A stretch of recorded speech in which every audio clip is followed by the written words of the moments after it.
It's Monday morning. That means it's Sam and Cathy time again. Whoever thought that Mondays could feel this good, huh? I bet you didn't, but now you do. Welcome to Sam and Cathy. I'm Sam Roberts. That's Cathy Kelley. You are Cathy Kelley. It's Cathy Kelley. It's Cathy Kelley. That thing over there. Right. That lump of flesh and bone. Yeah. And organs. It's Cathy. Hey, Cathy. Hello. We do this every Monday morning to ease you in to the Sam Roberts Show weeks. You know, we do Sam Roberts Show every night from 9 to midnight live on Opie Radio, XM 103, Sirius 206. So we figure, why not do a bonus hour to come out every Monday morning, and that's what we're doing. I wanted to tell you guys, because a lot of people are waiting for it. By the time this podcast comes out, hopefully the Samiversary YouTube video will be up. If not, it'll be up. Better be. So, I'm sorry.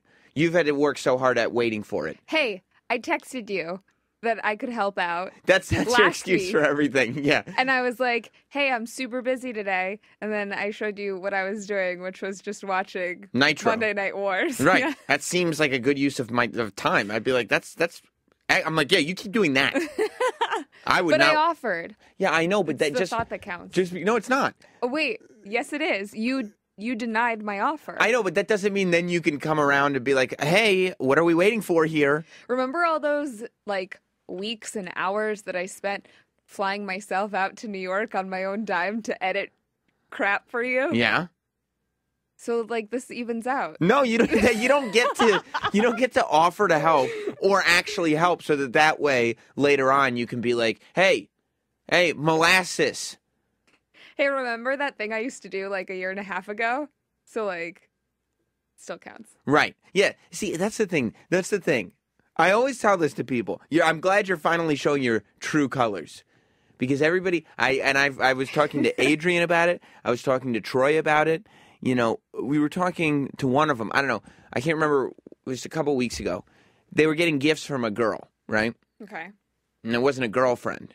It was just, somebody they were hanging out with. Their sugar mama. I guess. But I was like, nothing's free. That's not free. If you're casually dating a girl and she's giving you gifts, whether she'll admit it or not, the reason she's giving you gifts is so that there is some obligation set up for there to be a relationship. Like that, I gave you this, I gave you that, I treated you this way, I treated you that way. There's no such thing as just agreeing and then going above and beyond. Some people just like gift giving. No, they don't. They're thoughtful. No. So what should I have done in that situation? Should I have offered again? Hey, no. I know you said no, but no. I'm forcibly coming over so I can steal your hard drive. No. And then your true colors are shown. When I say, hopefully the video will be up, and you go, well, it better be. I can talk about how long you're taking to do anything because I offered to help. That's the difference. I mean, it was more of a joking tone. I don't think so. I believe it was. Well, that's not the way I took it, and you need to be sensitive to perception, not just intention. I mean, I thought that we knew each other well enough where we could joke with one another. I don't think I know you at all anymore. But it is, I mean, it's the same principle as next week, this will just be the Sam podcast. The Sam and Nobody podcast. Right. It's just, and they're like, Sam, now there's no reason for you to do I don't understand why it's happening. Don't worry about it. But it's the same principle as people who are overpaid at work. Mm-hmm. If you know that you're overpaid. I was thinking about this literally today. I don't know why it popped into my head. I'm certainly not overpaid. You remember that, everybody that pays me. You deserve a raise. That's right. But I was thinking about something knocked it into my head about the concept of knowing when you're overpaid, or taking on a job that somebody gives you that you would do for free and taking money for it. Once that happens, especially if it happens regularly, that is where expectations are set up, right? So eventually somebody is going to be like, I'm paying you this much money. I expect that much work. And you're like, I never told you I was going to work that hard. You just started giving me the money. That's always the conversation that ends up happening down the road. You go well, yeah, I told you that I wasn't that good and you insisted on paying me. And they're like, yeah, I know I insisted on paying you, but my expectation was you were going to live up to the money. Mm-hmm. But that's not what then happens. those people get fired. They do. Yeah. They do, real quick. And it's a surprise. Zero monies. There's zero money coming in. But then the people that get fired are all like, I don't know. She was a bitch and she fired me, or he was an asshole, he fired me. Like, it's never like, well, I was making more money than I should have, and that caught up to me. I feel like those kind of people aren't successful. You don't think so? In the long run, no. Yeah, but sometimes I think if you can line up enough of those short-term successes, it's the same thing. Yeah. And then there are also people who get paid to delegate things well. Yeah, that's the job I want. I saw this article where I'm fascinated with the idea of being a consultant. That's what I want to do. Mm-hmm. You just go in, and there's no responsibility on you. What would you do? Consult other radio shows? Yeah, whatever anybody the John needs. Taffer of radio? Yeah, I could do. I mean, radio's dead, so that wouldn't work very well. But I think I could consult pretty much anything. Anything? Yeah. Anything. Yeah, I mean, I could consult. Okay. What about a forensic lab? Yeah, I could consult that. Because I would say, give me a week, let me observe you at work, and then I would see where where the doubling up is, where the wasted time is, where all that stuff is. It all comes down to... You'd be like, hey, this is dirty. Clean off that splatter. Right. Wipe it up. Here's some fantastic. No, you just ruined all of our evidence. And then OJ goes free again.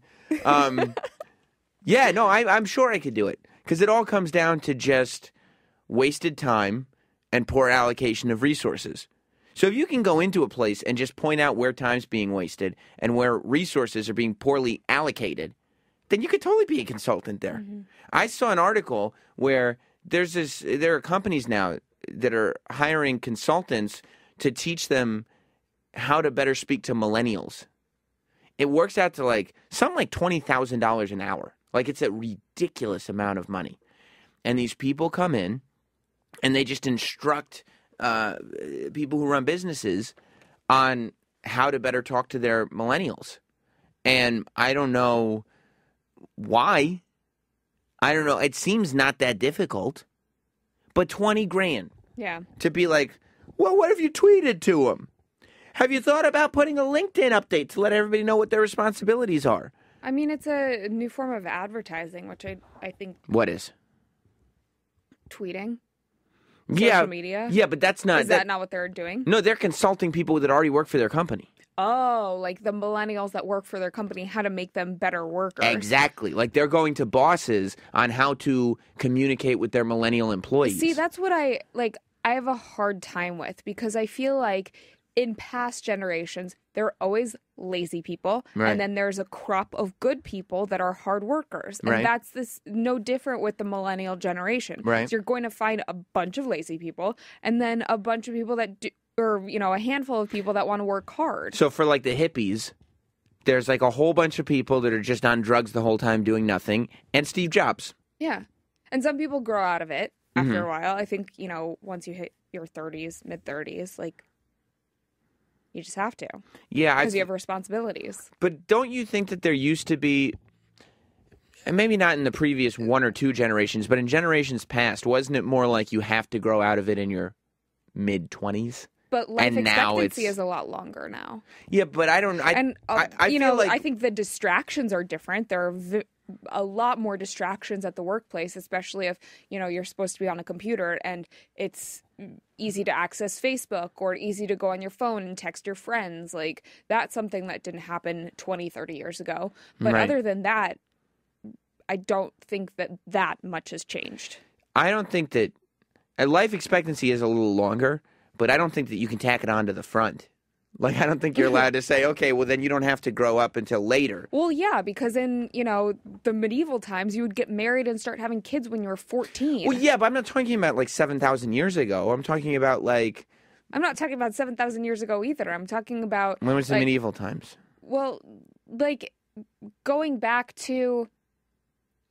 Even 100 years ago, 200 years ago, not talking about the medieval times, you were expected to get married and start creating a family at, 17, 18 years old. Right. But let's talk about, but that's a big difference from just the ability to function as an adult in your 20s.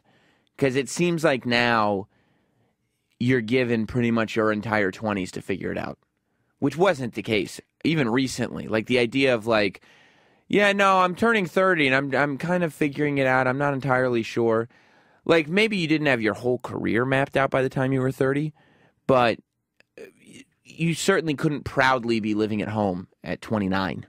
Yeah. And I think that nowadays there are a lot more people that are proudly living at home. And I mean, do you think that that's also because, 50 years ago, it wasn't expected that you go to college? Like that wasn't a necessity to get a good job after. Maybe. I personally think it has a lot to do with student loans and that culture. That's what I was going to say is like because you are now expected to not just go to undergrad, but a lot of jobs require going to some sort of grad school, and then you're essentially in debt until you're like 65. Right. Plus there's no cutoff. Like there is no colleges. A lot of them used to be behind paywalls, for lack of a better term, in the sense that if you could afford to go to college or you had grades good enough to get a scholarship, you'd go to college. If you couldn't, you couldn't. But now there is no, you can't afford to go to college because you can be 18 years old and get $200,000 as long as you have a cosigner of student loans. Yeah. And your parents are going to cosign because the debt's going to be left to you, not to your, you know what I mean? So I think that has made it so that people are staying in school longer. And I don't have the statistics in front of me, but I would imagine, I think there are a lot more people that they're scared because it's scary being an adult. Well, and also, you graduate college and no one's hiring. That's true. Yeah, I mean, it's definitely different. I think it's also way more, the same way nobody's hiring, there are a lot more avenues to go down to create your own positions in life. You know what I mean? That didn't exist. I mean, that also requires self-motivation that a lot of people don't have. Well, if you're gonna go, regardless of generation, if you're gonna go millennial route and get distracted a lot, then you've got to also have self-motivation. You can't just take the negative of that and not apply it to the positive. But I think that kids get scared in college because they're like, oh, I got to figure it out, and they don't figure it out. And more stay in school longer. They go to graduate school. I know a lot of people that have graduate degrees that are as meaningless as their bachelor degrees. I know people that have multiple graduate degrees, and they're still, like, they're reaching their 30s. They're still in school. Like, What are you going to do? Teach English with all of these degrees? Like, there's no job that requires all of these. You could have taught English, like, right out of college. I know. Not a big deal. But, yeah, I think that's what happens, that people realize that they can just keep this.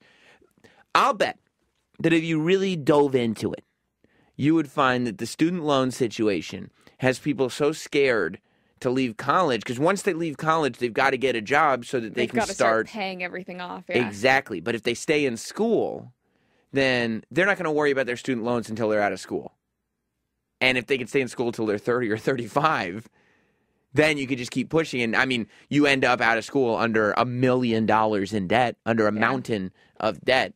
God, I should have stayed in school until I was like 100. Yeah, and just kept going. Died, and then who takes care of my debt? It doesn't matter. You're dead. Somebody else's problem. Dead. You were searching for it, and you did not find it. But yeah, I think that's the key, right? Is that as much as there's nobody hiring, people can make money without people hiring them now, which wasn't available before. Never before have more people had more access to more people. Meaning that if you can sell your knitting creations on Etsy, or you can start a YouTube channel where you generate income that way. Exactly. I mean, listen. If you listen to the Samiversary, and part 2 of Samiversary will go up next week. Like I said, though, these are all things that require a lot of self-motivation, and a lot of people don't have that. They think that they have that, but then they'll start something. It's like the lemonade stands. How many people do you know that were like, oh, yeah, let's do a lemonade stand every single weekend, and they only did it that first time, and they bought all the supplies for it. It's so hot. Also, there's good shows on, and there was Nintendo. Yeah. Yeah, but yes. But I don't think it's an excuse that people are flawed. You know, I don't think that you could just say, well, people just don't have the motivation. Well, then you either need to sink or swim, right? You either need to get the motivation or you're going to be a homeless person. I would hope that if people are tasked with this thing where, look, either you get this job or you find something for yourself or you're not going to have any place to live. Pretty quick, people would find motivation. You can find motivation. They'd do something. They don't want to be homeless. Where they weren't homeless. Yeah. But they also know that mom and dad will let them stay as long as they have to. Whereas really, if mom and dad threaten, like say, no, you can't live here without a job, or at least not making an effort, because you know if your kid's making an effort or not. If the kid's not making an effort and just kind of slacking off, then you're not doing him any favors. Yeah. Or her any favors. It's the same thing, and you're just setting up that thing where they didn't really have to work, and then once the loans are there, and debt is just a thing that they're born into adult life with, they're not going to value money. You know, it doesn't really mean anything because they're under so much debt. The idea of making more money than they owe is like this foreign concept. Because even if you get a great job, it's going to be, for some of these people, years and years before they're out of student debt. You know, so I think that probably has a lot to do with it. But I also would say that when people talk about millennials being lazy, you can't just leave it to the millennials because people learn traits. They don't just learn traits from their peers. They learn traits from their parents. So they're a product of their environment. Right. Yeah. Meaning that there is a generation of parents that were probably a little more laissez-faire and a little more doting. So what you're saying is the problem isn't the millennials, it's the parents of the millennials. Look, what I'm saying is, Cathy, Let's blame someone else. I love this. Take it from me. Yes. Parents just don't understand. Nope. There's no need to argue. Yeah, no, I think that that's a part of it that doesn't get brought up. That, like, you know, a lot of parents spend all this time either not paying attention or doting or giving kids all they want or whatever. And of course, how does a work ethic? You have to build a work ethic in somebody, right? You have to build a work ethic in a kid. I mean, I don't know. I don't have any kids, but I would think that it has to come from somewhere. This shit doesn't just appear.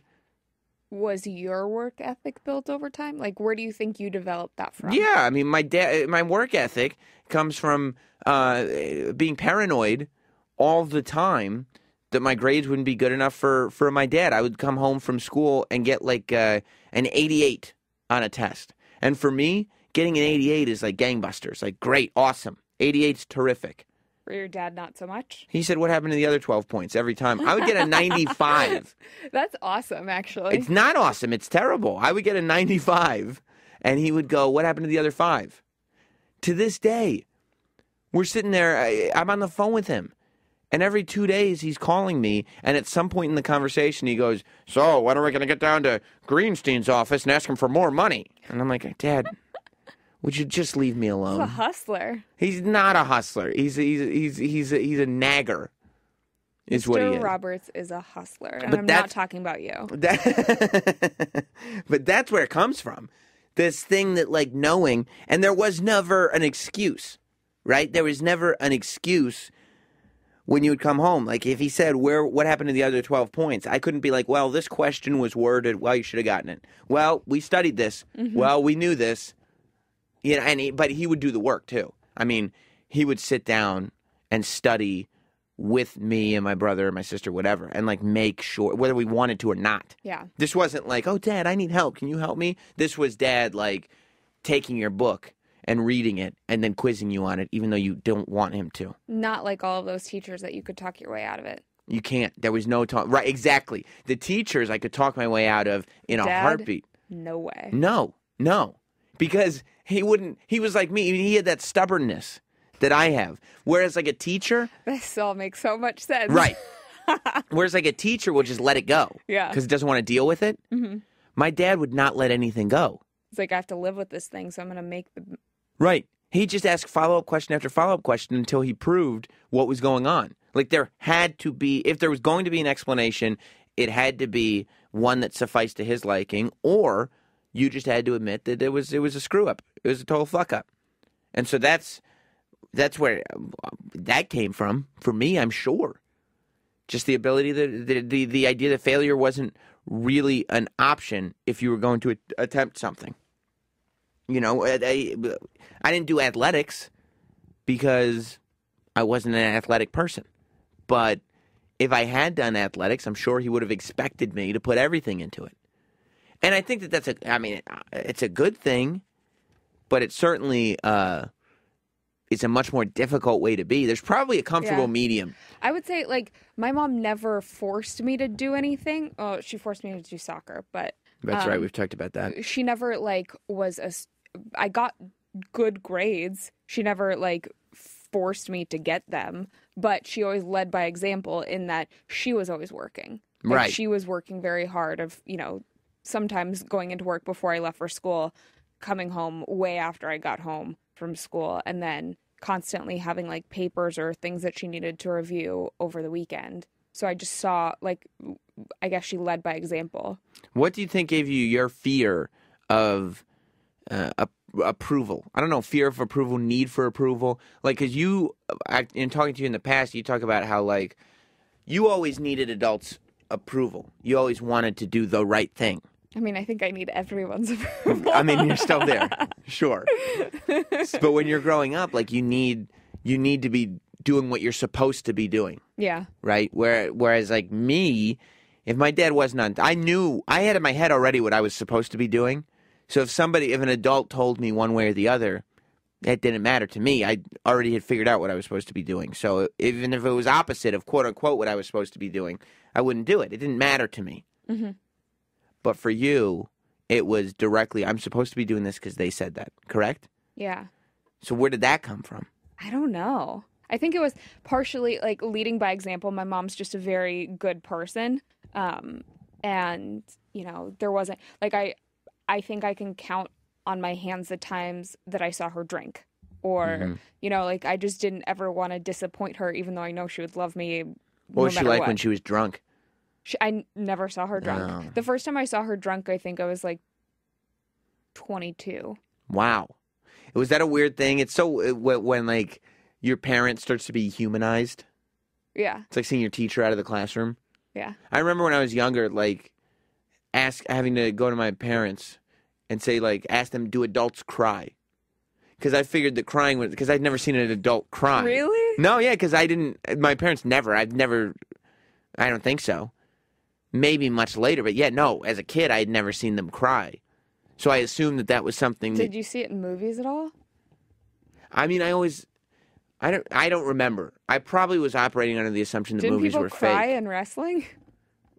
But it's wrestling. It's not real life, you know?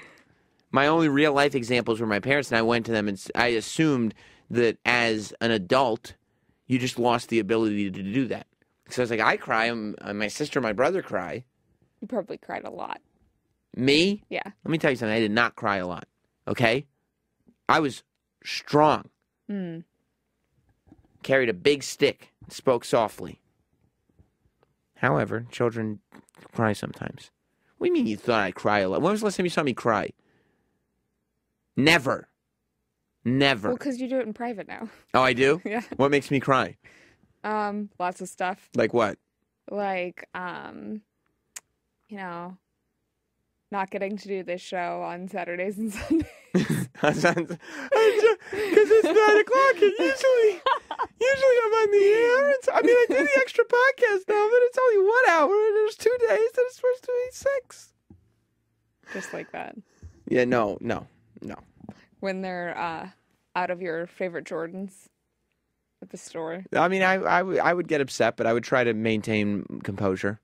I wouldn't want to give anybody the wrong impression, you know? When someone threatens to force feed you steak. I gagged. I did not cry. It was Mick Foley. I'm not going to cry in front of Mick Foley, the hardcore legend. I don't think so. I had to ask them, though, my parents, if they told me yes sometimes. Sometimes they cry. But it just happened more rarely, I suppose. But I would assume that you probably felt... You couldn't have seen your mom cry much. She seemed like... Yeah, I think I only saw her cry. Her best friend passed away when I was about 8 or 9. And she cried at the funeral. Like, my grandparents' funerals. Right. But she really didn't, like, she's a tough cookie. Yeah. Sounds like it. She had to be. Yeah.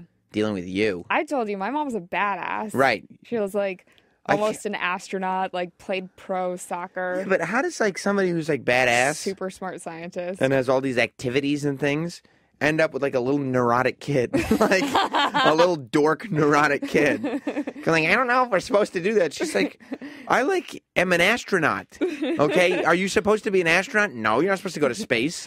Honestly, we are such opposites of, like, she wanted me to play soccer and basketball and stuff, and I wanted to be a figure skater and, ballerina. Right. Somehow you met in the middle and created Cathy Kelley. Yeah. Very strange. Very strange. I'd be annoyed. If I were, like, awesome and had a little neurotic dork daughter, I'd be annoyed by it. I'd go, maybe she didn't put enough of herself in you. I'd see the symptoms, though. I go, I got to teach this kid. Did she try to teach you how to loosen up? What do you mean? As a kid? I mean, I was a cool kid. What? When I was, like, really young. How young? I don't know, like 4 or 5. Oh, you were one of the cool 4 and 5-year-olds? I just had, like, a decade of awkward years. Right. Did she try to shake you out of your awkward years? Well, she's super awkward, too. Oh, so she was... That was why I was awkward, is because, like, I didn't know, like, I had thick... Looney Tunes glasses because she, like, didn't care what I did. So I had that. I, like, always wore my hair up. I wore whatever clothes I wanted. Like, it was, I don't know. Yeah.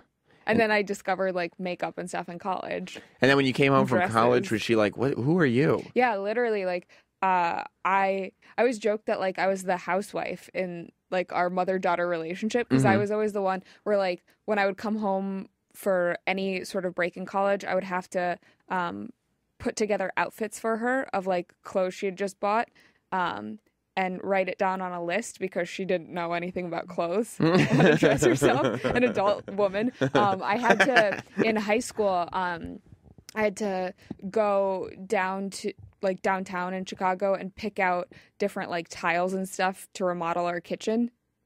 Because she couldn't even do, like... Did she have an eye for interior decorating? No. Nothing, right? But I did. You did? Yeah. Because I liked watching all the home improvement shows. Right. Right. So while she was doing things, you were watching television. Yeah. Good. Like, I would cook dinner for us. So, like, when she got home from work at, like, 7 p.m., be dinner. But what was her reaction, like, when you came home hot? You know what I mean? From college. Like, when you started, like, when you were a girl, all of a sudden. Oh, she did not understand when I wanted to start wearing makeup. Like, right. She just didn't get How it. old were you? I got eyeliner when I was a senior in high school. No way. Yeah. So you were, like, 18. I was 16, 17, senior in high school, yeah. Oh, look at Miss Smarty Pants. And then when I went to college, it was like... So you didn't wear makeup at all in high school? No. Wow. What a dork. Yep. What a nerd. And then when I got to college, I was, like, in a sorority and... Well, yeah, you totally rebelled against everything. Her, yeah. Was it a conscious effort to be the new Cathy when you got to college? No, I don't think so. It was just like... I mean, like, it was nice to be at a school where no one really knew me. Right. But you didn't go in being like, I'm going to go in and just be a different person. Yeah. You were just like, oh, I'll try this then. I'll do that.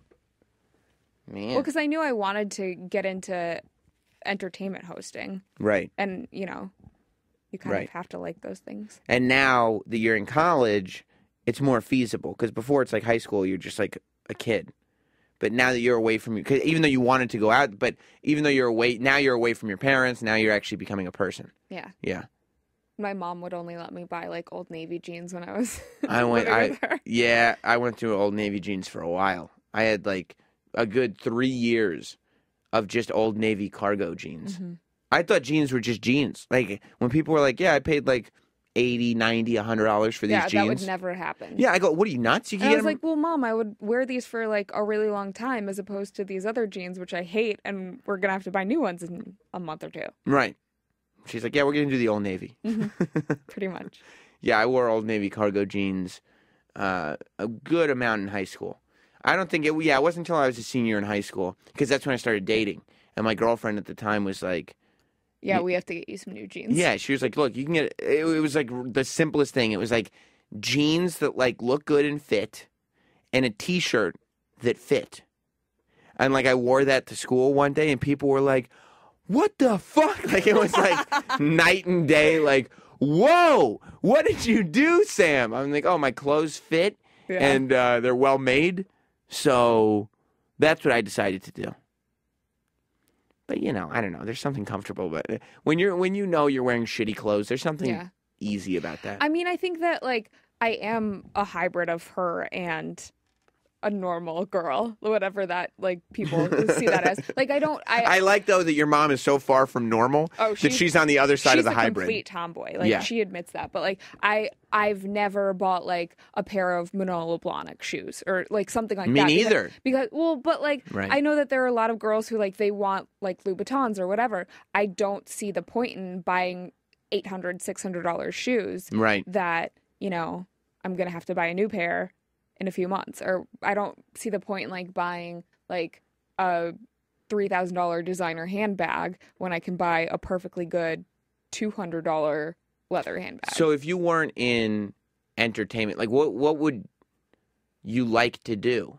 Like, what would your hobby be then? What do you mean? I'm doing exactly what I want to do. If you weren't in entertainment, though. Like, this is just your work. Yeah. Like, some people like shopping or whatever. Like, some girls I like shopping. Some girls like shoes or bags or stuff like that. And it has nothing to do with... Because you just said, well, I kind of knew I had to get into makeup and dressing and stuff like that. No, I mean, I do enjoy those things. I just don't enjoy spending an excessive amount on material items. Like, I would rather either donate that money or save that money. Donate it to what? I don't know. My grandparents always, like, that was something that they instilled in me.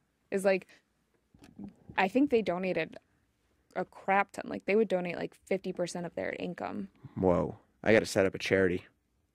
Get some of that dough. I didn't know it was getting handed out like that. Oh, you're going to take the money from people? Oh, yeah. If there's dough getting handed out like that, no doubt about it. I know, I don't donate money to charity. Oh. I give money to homeless people on the street sometimes. It's like $1 here, $1 there. That helps. Mm-hmm. That helps them out, but no, I don't. It's like half your Chick-fil-A money. Right. Yeah, if I had a big chunk of money to do something with, like if I won the lottery over the weekend, I guess I would maybe end up giving some of it to charity, but that would be like so far down the list of things to think about. Of course. Like it wouldn't come up to me at all. Well, what foundation could I give this? Well, I don't know. Whatever. Yeah. I probably honestly, I just give you a bunch of money and be like, give this to charity. You'd probably know about it. Yeah. My grandpa was awesome with that. Like he owned a company, and any of his employees whose children wanted to go to college, he would pay for their college tuition. What kind of company? Is it a lighting company? Mm-hmm. Man, oh man, you're selling a lot of lamps. Mm-hmm. Yeah, no. I haven't even thought of that. I wouldn't. It would take so long for that to occur to me. Yeah. Giving it to charity, unless I had like an impossibly large amount of money. Then you probably still wouldn't think about it. Well, I think that like billionaires, like Mark Zuckerberg, end up giving a ton, and Bill Gates end up giving a ton of money to charity because they have more money than they could spend in like 6 lifetimes. I think it's because there's nothing left for them to make them feel good about themselves. Like you need that to feel good. You have to like have something. It's a high, feeling good. Yeah. And so once you've accomplished everything that you want to accomplish, especially when you're a Zuckerberg. I mean, you also kind of look like a dick if you have, $6 billion. Look, if I have $6 billion and people think I'm a dick, it's fine. I'm fine with it. I have a few people who know me. They like me, and if they don't, they're out of here. You pay them to like you. Right, the gravy train's leaving the station, so either like me or don't like me. But, yeah, no, I'm not worried about that. And I think for the most part, I don't think many people donate to charity because otherwise they'd be a dick. Do you? No. Yeah. Because I feel like if they thought that way, they'd be a dick, and then they wouldn't donate to charity. Exactly. So I think most people who donate to charity actually get something out of it. And I think that that's what happens, that these guys who have more money than God, and God's got a ton of cash, they end up donating to charity because what else am I going to do with all this money? And because it doesn't make me feel good. Like, I can earn more, but I don't have the same high. I don't feel good anymore. Yeah. You know what I mean? All right, let's cut this thing. Okay. However, you want to hear Sam Roberts' show? Where do they go, Cathy? Sirius XM. That's a terrible plug. You always do the plugs. Well, it's XM 103, Sirius 206. Sam Roberts' show. Cathy Kelley's on it. It's amazing. You'll enjoy it. You can follow Cathy at Cathy Kelley. And keep staying tuned to this podcast feed. New Sam Roberts show podcast comes out on Friday. I would have put out the second Samiversary show this weekend, but all the shooting stuff happened, so I thought we should have a podcast about that since we were covering it so much on the show. But this Friday, that part 2 will come out. You'll put out the video, right? You got to stay off my ass on that, Cathy. All right, we'll see you.